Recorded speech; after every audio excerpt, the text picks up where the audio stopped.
What is up, everybody? We are back with an episode, and we are here with BJ once again. And I'm excited to get into this one. Yeah. I want to talk about love and relationships and situationships and engagements and marriage, all that good stuff.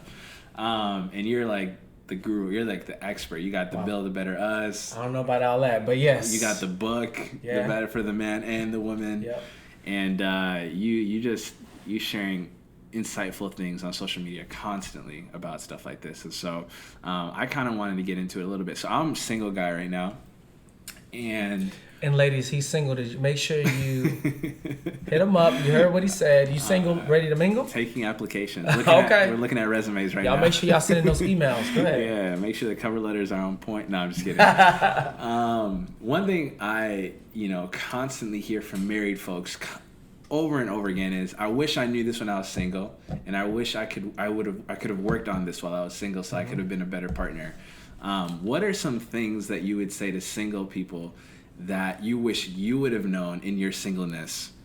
Because I don't want to waste my singleness. Yeah. You know what I mean? I want to make sure that this season I'm stewarding well. Mm-hmm. I am pouring into. I'm positioning myself to be. I think oftentimes in our singleness we stress what we're looking for in the next person, and we don't take a look at who we are and what we need to work on. All right, still my thunder then. Go ahead. Oh, my bad. Go ahead. Go ahead. Go ahead. Finish it. And so I want to know what I need to work on to be a better partner. Yeah. Because I don't know what marriage entails, and I want to make sure I'm learning from married people. Good.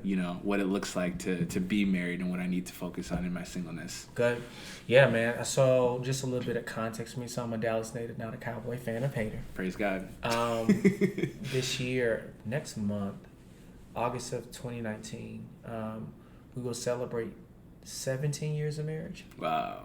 Yeah. Wow. You made so it. Been with my wife, Vanja. We've been together for about 19 years. Wow. We're celebrating 17 years of marriage. Yeah, and so it's been congratulations. Thanks, bro. Way. Yeah. That's an accomplishment. Yeah, it really is an accomplishment. Yeah, it is. Yeah. Yeah, and so for us, it's like, man, when I think about it, like I'm saying it like you can celebrate it now, but it was terrible, man. Like first 5 years were just like, I don't even know. Wow. I don't want to be here anymore. Wow. And so what I would say is like, I think y'all's culture has a different challenge because to me, there's a couple of things I see like moving together.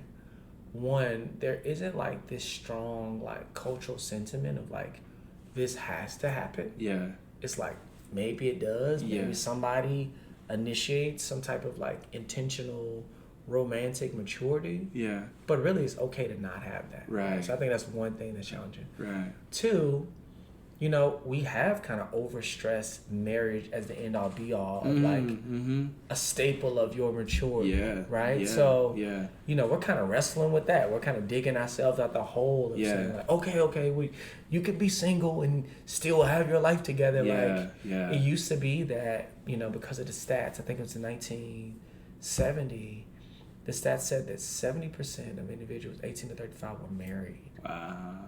And so when you look at the differences now, it's like it used game. to be a cultural staple. Yeah. It's done. That's not a cultural staple anymore. Yeah. And so it's a hindrance more than anything now. It could be a hindrance. Yeah. I'll cover that. I'll cover that. I'll cover that. Yeah. I don't want to say that. Yeah. But I'm just saying so now we're digging ourselves as a culture out the hole of saying oh, this is the mark of your maturity. Yeah. Get a house, get married, have a baby. Yeah. First come love, then come marriage, then comes with the baby carriage. This joint. That's like the thing. So we're digging ourselves out that hole. Yeah. I'm saying maybe it's not you have to be loved and then marriage, right? In order to display that your life is forming in a way that it ought to. And so I think those things being kind of the backdrop, as you asked me the question, like, what's the things you should do? Right. One, you need to have a strong sense of yourself. Who are you? Yeah, it's good, man. Right? Yeah. We always trying to look forward. Yeah. New me, new year, new me. Yeah. Every new year, you got resolutions. Yeah. And you're talking about what you're going to do. And you forget those January, 30 days in, you're done. Yeah. Resolutions are done by that time, right? Yeah. I love going to the gym in February, Because then all the January people, they're gone. They're gone, bro. You can. They're like, you can like legitimately be like, okay, it's January 31st. These people gonna be. I can get back on the machines, right? Yeah. And so like I think we love to just say like New Year, New Me, mm-hmm. and that is perpetuating this idea of always looking forward. When really a strong sense of self is looking back. Yeah. It's not being stuck back. Wow, that's good, man. Yeah. But it's like I know what happened that's caused me to be who I am. Right. The things that have occurred to me, and the decisions that I've made. Yeah. And how it's formed who I am up to this point. Yeah. That's really good. Why do you think we don't do that? I'm scared. Yeah, like confronting your past. Fearful. Yeah. Terrified. Yeah. Do you think we also have an heightened perspective of who we are? What do you mean? Like we're not who we think we are. What do you mean? So let's say I think I'm patient, I'm kind, I'm loving, but really I'm not. Mm-hmm. But because I only see myself through the lens of my experiences or my maybe even intentions or my just kind of like what I think should have been, I see myself a certain way when really I'm not. So how do you kind of like be sober in thinking of yourself correctly and owning the past? I know you said it could be scary, but how do you like realize, oh, maybe I'm not as patient as I thought I am. Yeah. Maybe I'm not as forgiving as I thought I am. Because I don't think anybody goes into a relationship thinking that they're selfish or red cup. Yeah. So like, what does that look like to like really explore the past and even be confronted with yourself? You ever heard of the term olfactory syndrome? No. So basically, this is when it was like big industrial revolution, right? Like olfactory syndrome is basically you go into a room every day. First, it smells funny. Yeah. It smells weird. Yeah. Ugh, this like makes me gag. Yeah. But if you go there, day 1, week 2, month 2, month 4, after a while, the smell disappears. Your body adapts to the smell. Yeah. It's olfactory syndrome. Yeah. Right? Yeah. A lot of times we'll adapt to dysfunction in our lives. Wow. That's good, man. Right? Yeah. And we don't even realize that we have just absorbed it, right? It takes someone else going, something stinks. Yeah. What is that smell? Yeah. For you to be like, what? Right? Yeah. I don't think you can even know that something is off until you get around difference. Until you get around people that are not in your environment. Yeah. And then for them to like take notice of those things. Right. And so when I say fearful, it's like we're fearful of leaving that which we're accustomed to. Wow. Right? Good, so globalization and all this, it's saying something stinks about this. Like, whoa, like this is it, right? And so it gives us an opportunity to begin to then do the evaluation that maybe we've never done before, right? And so you're right. It is easy to grow accustomed to who you are and not consider yourself a certain way. Yeah. But friendships and relationships of difference, they quickly bring to light just by vulnerability. Yeah. Yo, why you eat your food like that? Right. Like I had a friend who would turn his food into mush. Like literally get a meal. Yeah, that's weird. And turn it. Yeah. But here's the thing. It wasn't weird for him. It was like how he ate food. Like take this thing and turn it into a whole thing of mush. Yeah. Is that his upbringing? Or it was upbringing. Got you. It wasn't weird till he had a friend of difference. Someone who was not from where he was from. Yeah. To say, what is that? Why do you do that? Yeah. Right? Yeah. And so. That's good. Yeah. That's awesome. Let's say, switching gears here, let's say, okay, you're confronting your past. You're doing the work to make sure that you have a healthy perspective of who you are. Say you get in a relationship. I think growing up for me, it was expressed time and time again, physical boundaries, but emotional boundaries were never communicated. Of course. What does it look like to emotionally be healthy in a relationship? And how much of yourself should you really be giving in a dating relationship? Ooh. And how do you know when you're emotionally cheating on your girlfriend, boyfriend? Good. That's a great question. Why do you ask me the toughest questions? Yeah. Because you got the toughest responses. I know, you know man. what I'm saying? So we're talking about emotional sobriety. Yeah. Most of us don't have emotional intelligence to have emotional sobriety. We don't know when the temperature has changed. Wow. We don't know when to move back and to push forward. We don't feel it. Yeah. You know, body language is nonverbal. It's 70% of all communication. Yeah. You know, what you say is only 30%. Yeah. 70% is what I see, feel, and like this unspoken thing. Right? Yeah. And there's no class for that. Yeah. You learn it from your parents. Yeah. They discipline you throughout those boundaries. Right. So if they're not emotionally intelligent, then you really don't have a strong grasp on these unspoken norms and customs. Yeah.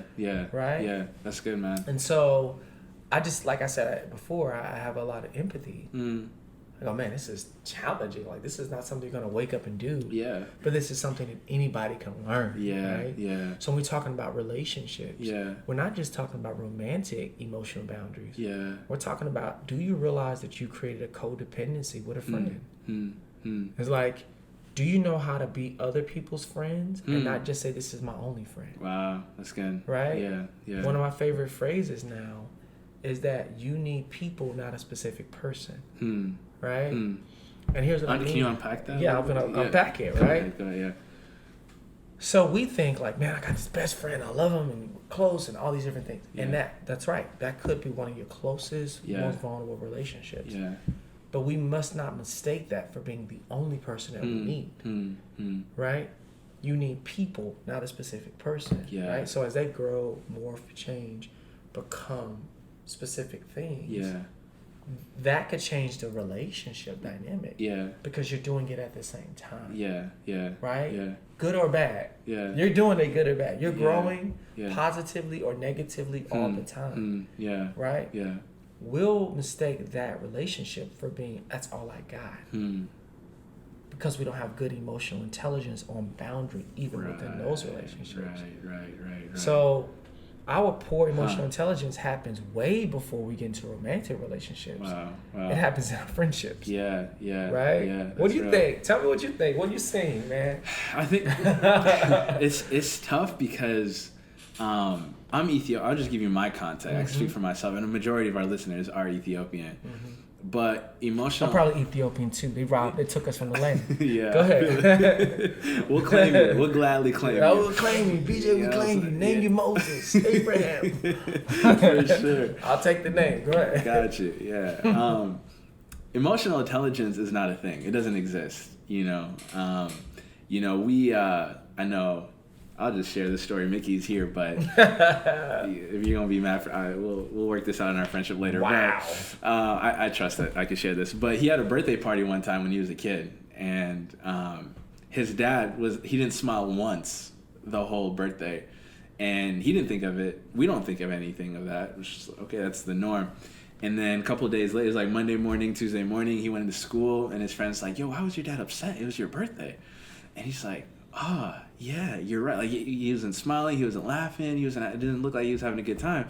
And I was like, okay, like so you went home and asked his dad, like, why weren't you happy? Did I do something? Were you upset? I was having a good time. Wow. But it didn't show in his facial expression, right? And I think that's consistent. I mean, you look at pictures. Like if I show you pictures of my dad, he doesn't smile at all, right?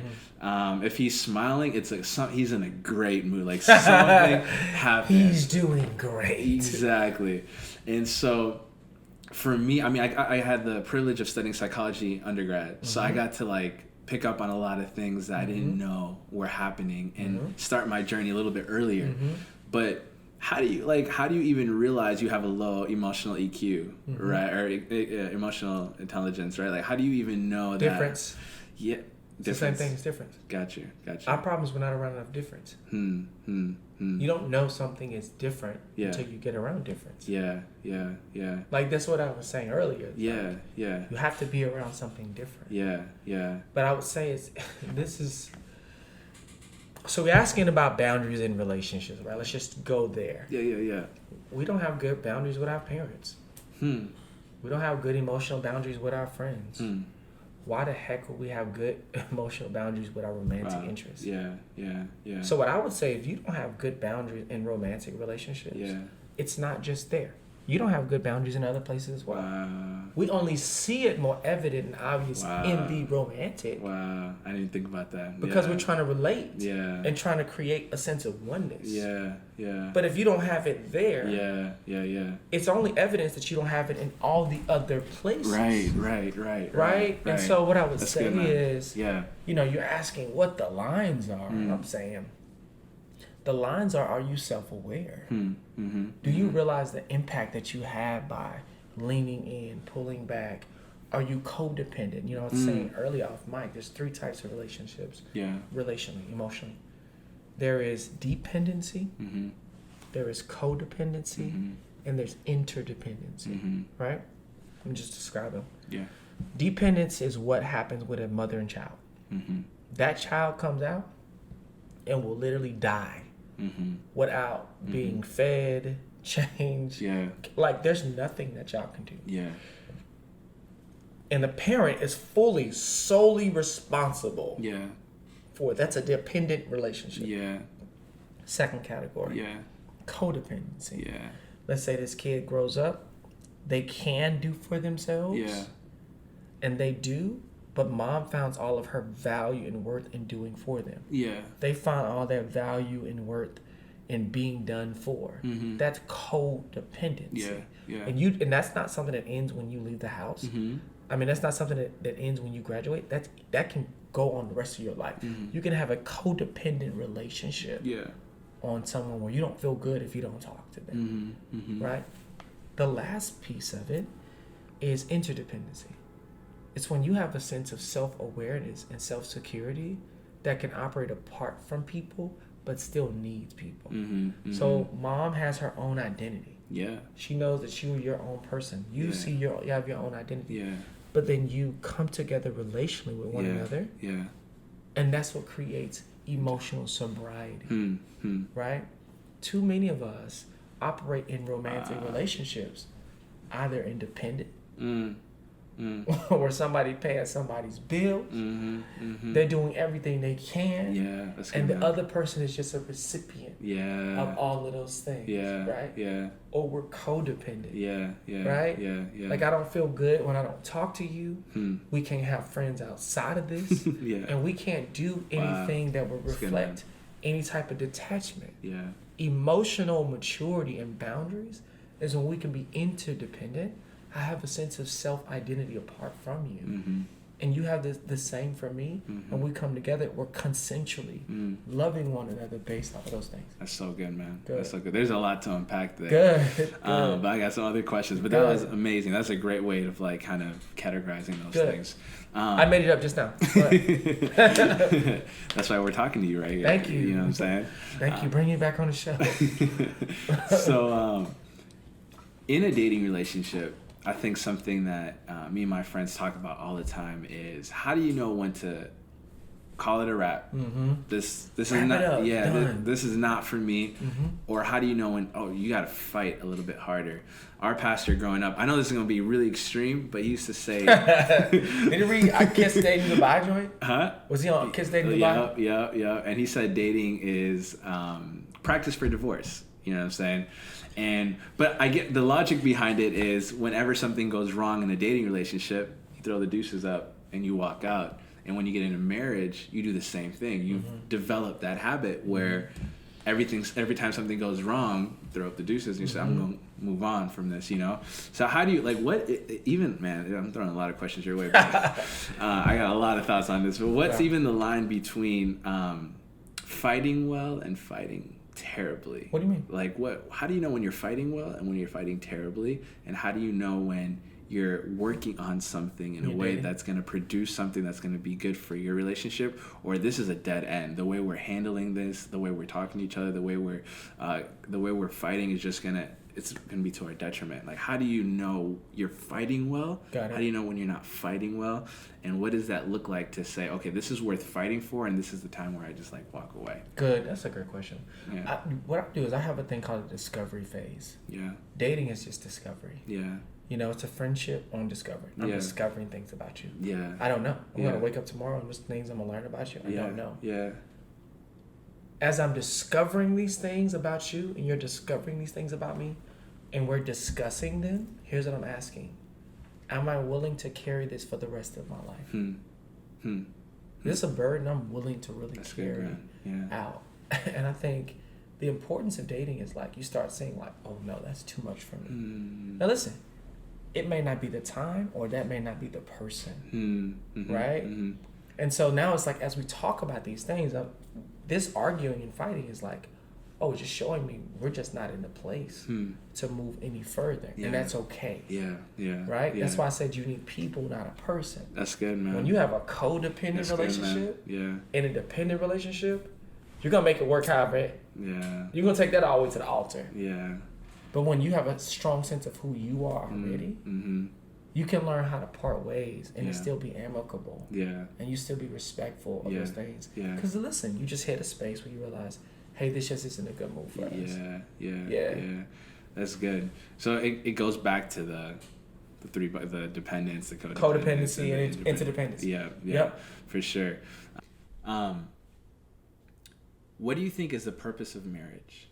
And what should we be fighting for in our dating relationships that will put us on the track to be successful in our marriages? You know, because I think like what you said earlier too about, you know, we make marriage this marker in life where, okay, I've matured, I've reached the place where I need to be, which isn't true. But how do you make realistic biblical goals about marriage and where you're headed with your partner? So that you can. It's a great question. You know, that is what I feel like is getting lost in all this conversation. Is marriage is being talked about like a piece of paper. This outdated thing. And I would say, no. God said it was good. And the problem isn't it's how you're using it. It's how you're seeing it, right? It's like there's nothing wrong with love. It's not that love doesn't work, it's that you don't know how love works. Right? That's good, man. What I would say is like marriage is a deep discovery of who you are and who God is and how to love another person for real. Right? Like we love people because of conditions. They make us feel good. They make us look good. They make us do whatever. But we don't have real best love. We don't have really like meaningful, rich love. When you have a consensual relationship by which you say, I commit to this person, and as I'm being revealed vulnerably, completely naked, so they were naked and unashamed. All of my flaws, all of the things I bring that are beneficial to this relationship, they're being seen. My wife has seen every inch of my body. I've seen every inch of her body. I've seen every parts of her brokenness. And then we still have to decide, even over time, to choose to love and treat one another with compassion. So I think what marriage does is, it really does. It matures you in a real rich, deepening type of way. So that you can become a conduit for that type of expression to others on the outside. So this is why marriage really is a big deal. It's a big deal because it can be a place, it's an incubator of transformation. Like we say, like, oh, you can be transformed. You can be transformed in community, but there is really a serious transformation that happens in marriage. I call it unavoidable community. Like we get into a debate, argument, whatever. Bro, I gotta crawl into bed next to you. Exactly. Like I don't get to just go home. There's nowhere to go. You're laying in my bed. My sacred space, right? That's what people go sleep on the couch. Because it's just too much, right? You learn a deeper type of love through marriage. It's like I have to work through conflict. I have to work through preferences, and the person that I once knew will change. Wow. You ever heard this? Y'all gonna love this. You ever heard this phrase? If you try to pursue them all, you catch none. You'll have you'll have none of them. But if you love one, you'll love them all. That's it's a phrase that people use about people who are like pursuing all these relationships, thinking they'll catch it all. It's like you try to find your zodiac sign, all this other stuff. Like you're Taurus, you're Libra, you're this, like all these, like you trying to find all these signs. When you try to love them all, you've loved none. Right? Because you're so spread thin in your endeavors. But when you love one person and realize that the person that you marry, they're not going to be the same person next year. Or my wife is not the same person 17 years later. I have loved at least 10 versions of this woman. That's real. Yeah. Right? Yeah. So listen, to love one is to love them all.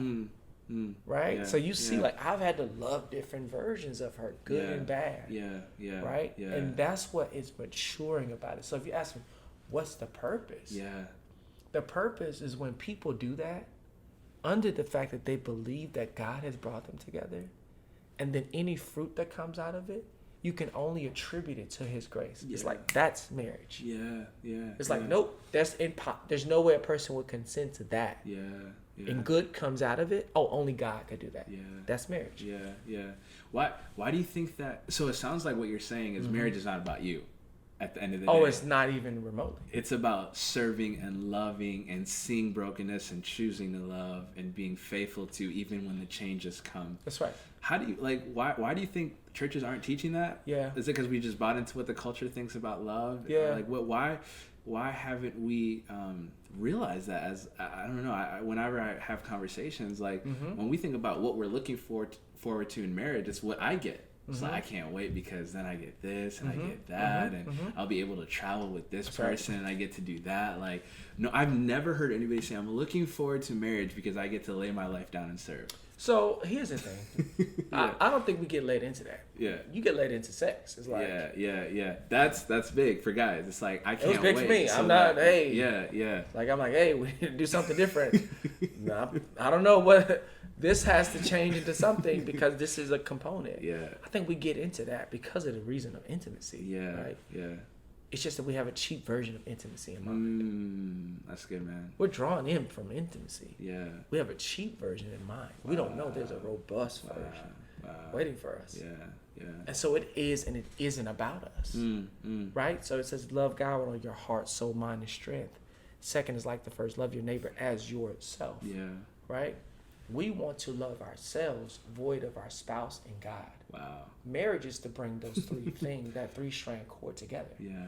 It's to say, I have a union with God, I have a union with my spouse, and I have a love for myself. Yeah.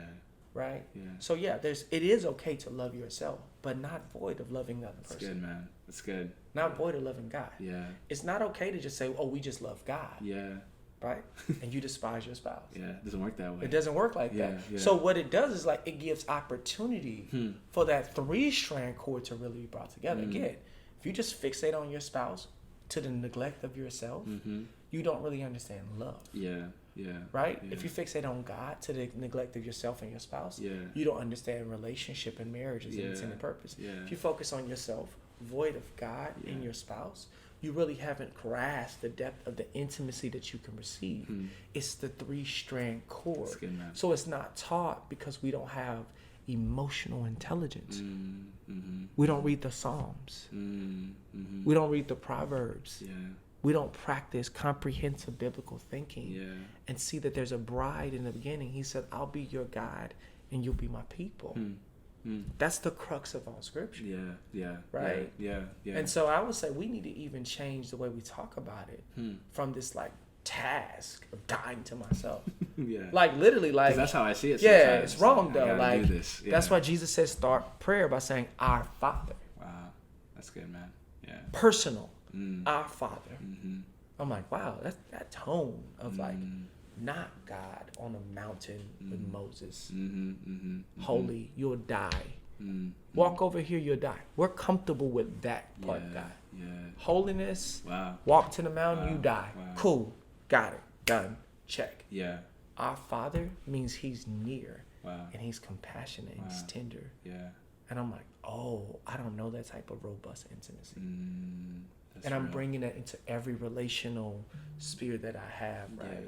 Yeah. And so what I would say is we have to begin to even configure how we see love. Yeah.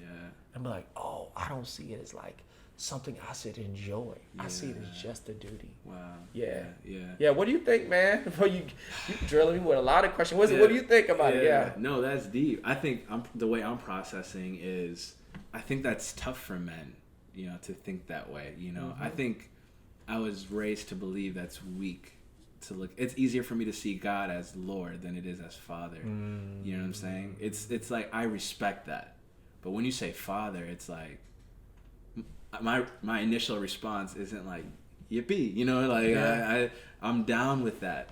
I guess like what I'm processing, maybe we can process together, is like, how do we get to a place where we see that as not just needed, but healthy and for our good, and that it's not weak. I think even for me, it's you know, it's easier for me to see God as a disciplinary than a loving father. For sure. You know what I'm saying? For sure. But he's both. But I get it when all right, we got to discipline you. We got to set you right. Make sure your character's in check.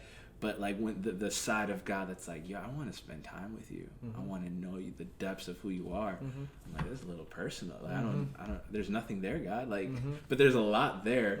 But how do you, as men especially, and I think that's something that I hear from our sisters a lot too. Is like, I'm with this person, but I just can't connect on this level. Like with this person, I can't go there emotionally. Good. But I think it's rooted also in like the way we see our heavenly Father. So we don't go there with even our, that's exactly our right. God. Yeah. So. Yeah. No, you said it. That's it. That's right. Yeah. You don't see God like that. Yeah. So you're not free. Yeah. How do we you're get free. like? How do you like? You're not free. How do we like take the stigma out of the picture? So listen, you have to say, I'm not free. You don't see God as Father. You're not free yet. That's good, man. Yeah, you become a Pharisee. This is what the Pharisees were. Wow. They knew the law. They didn't know His love. Right? And when you know His law and not His love, you missed it. Right? So when Jesus showed up, it was like, we don't know who you are. Jesus goes straight into compassion. Wow. Right? Yeah. And I think we know His law and not His love. Yeah. And don't realize we're just baby Pharisees. Yeah. We're missing. We're empty. There's something not there. Yeah. Right? There's something that's not clicking. And we bring that into friendships. We bring that into our parents. We bring that into romantic relationships.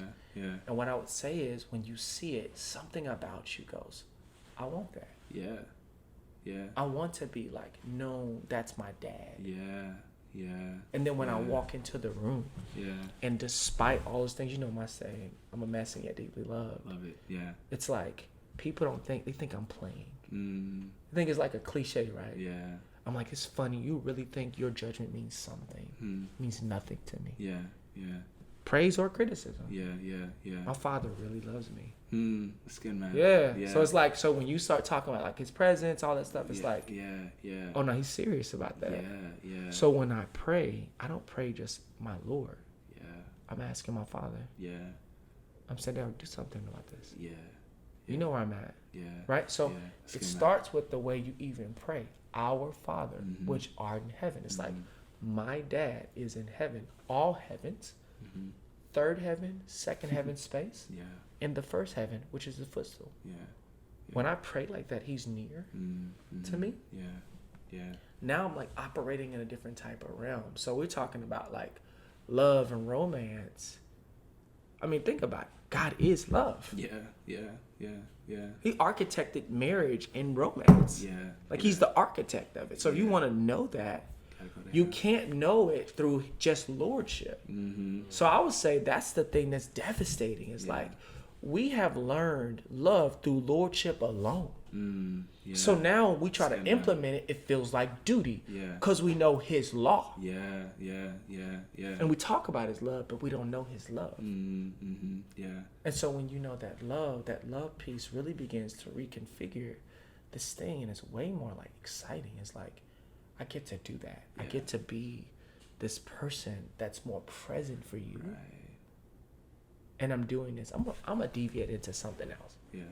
This is good too. I know. I'm gonna deviate into something else. People are grieving the changes of systems. And there's a lot of culture walking away from their faith. Yeah. Right? I don't think they're walking away from faith. I think they're walking away from the rules that they no longer believe. Right? Yeah. Because they have learned a lot of these things, love, all this, under a structure. And it's the customs that they've fallen in love with. Yeah. They fall in love with the order, the promotion, the faces, the figures, all those things. Yeah. When it no longer makes sense, they think they're walking away from God. Right. I'm like, no, you're walking away from man-made structures. Yeah. Man trying to make sense of God. Yeah. Right? That's good, man. When you see God out in the world, you're like, wow, you can operate out there. It's like, now you're starting to get it. It's bigger than all of that. Yeah. Right? Yeah. He doesn't fit in that box. But we act like He does. Yeah. You know how I know we act like we does?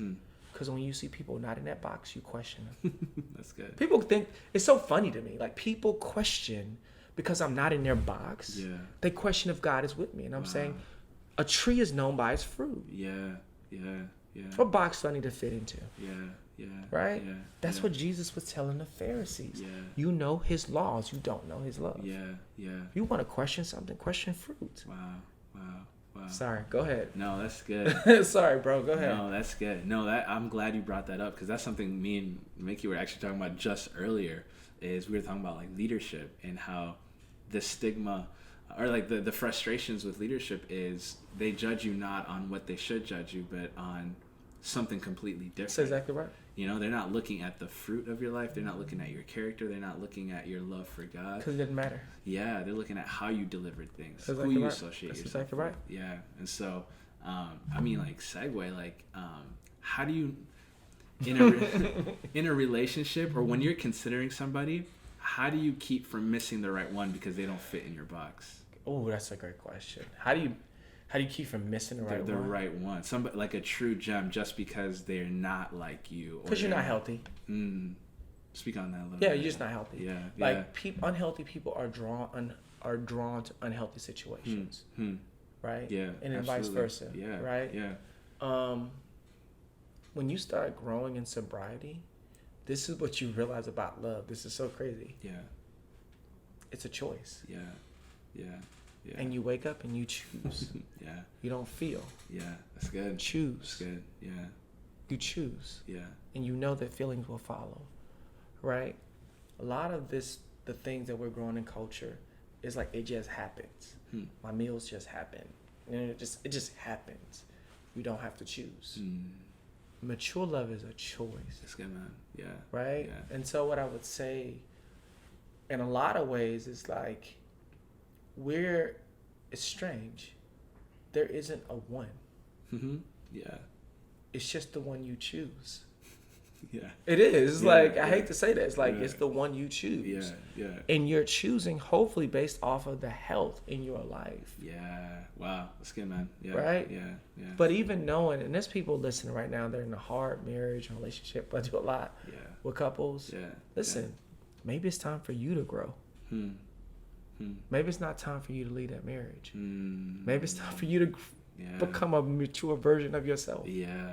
Right? Because it's a mirror. Somehow they're mirroring what you need to do in your own life. Right. And now you have opportunity to grow. Yeah. And that's what married couples who are potentially listening and struggling is like. You have opportunity to personally grow. Yeah. Right? Yeah. That's So good. It's never too late to grow. That's right. I think that's a misconception that I have always. You Yeah. know? How do you know? So I know I got a lot of questions, but this is how y'all talk. Y'all like just this is brah, brah, brah, brah, brah. The reason why we started a podcast is because we're like we should record these conversations. That's all it Millennial, was. yeah. Yeah. We're talking so well, we should record these. So that meme was like, that's true. We should get these on camera. Yeah. Get BJ in it at the same time. All right. What is it? How do you man? I'm trying to formulate this question. I think we choose a lot of people based off potential. But what does it look like to acknowledge that somebody might not be where they need to be, but not only is there potential, but they're growing, and to not I know this is what I'm looking for. This person doesn't embody it altogether, but I see them working towards it. And I think we shy away from that. And I'll speak on myself. I would rather have a polished version than have somebody work through their issues. You know, is that right? What does that look like? Can we step into that with that? Is that a healthy sign that we could always trust that? Yeah. So it's the question is, are you pursuing that transformation apart from the bias of being in a romantic relationship? Like with your friendships? Yeah, just period. Yeah. I mean, that's so good. Telltale sign. My brother, one of my brother-in-laws was like, "Yo, you be struggling in this relationship with his sister," and he said, he did tell me that, and he said, "But the one thing that I see about you is you are always pursuing your own health and growth." He said, "You're gonna be all right." And that was a form of encouragement, despite all of those things. you are dead set on pursuing your own growth. Yeah. If a person isn't ambitious about their own growth, and maturity, it's a warning sign. Apart from the relationship, it's a warning sign. Yeah, that's good, man. Yeah, that's good. One last question, and we'll go from there. I remember at Glory, what was it, 17? Mm-hmm. It was Glory 17. We had probably one of my favorite panel discussions ever. Mm-hmm. And there was a question asked about beauty. Mm-hmm. And the way you and Pastor Nev and Christina just destroyed that. I don't even remember what you said. Especially what you had to say about beauty's fleeting. We have to like really consider, and we have to really be mindful of what we're really asking, mm-hmm. and how a lot of what we're looking for is just temporary, it's fleeting, and mm-hmm. it's not. And I remember, because I know, like, especially as guys, like, we love a trophy wife. Of course. You know what I'm saying? It's like, absolutely. IG wife. I'm trying to outdo my friend. I'm trying to show, like, look, I got with a bad chick, you know? Like, look, you know, how do we, and I don't want to, say women don't do this either, but I think women care. It. Just talk, beards. Yeah. My beard game is not even strong yet. Yeah. I'm surprised my wife still likes me, bro. I'm like, my beard game is not, it's kind of weak. Go ahead. Yeah, that's love right there. Yeah, that's love, real love. That's interdependence right there. Interdependence. Yeah. How do you feel about our generation and our infatuation with physical beauty? Mm-hmm. And how much of that is harming our ability to even choose? And would you put that in the category of that's a sign that that person is unhealthy and that's why they're not drawn to healthy people, not just a person? It's funny. Poor habits are always the exaggeration of something that's good. It's always like the dysfunctional aspect of something that's good. What's good is just like attractiveness. Yeah. God made us to enjoy beauty and attractiveness. We're supposed to value that thing, right? Yeah. The distortion is when you think preference and even skewed views of that creates more self-worth for you. Wow. Right? Wow. That's good, man. It's not that you just appreciate the beauty. It gives you value now. And I think what happens is, whether you know it or not, you objectify the person. Right? The hard thing about objects, it's hard to love an object over time. Right? You have to love a personality in a person, right?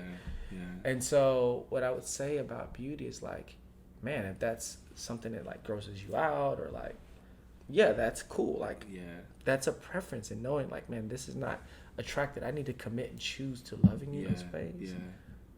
But man, when we are not even checking out skewed views of that, and whether or not we're objectifying another human being, to say that you're going to love them as they change, oh man, that's a whole nother world. So I would say scary. It is scary. Yeah.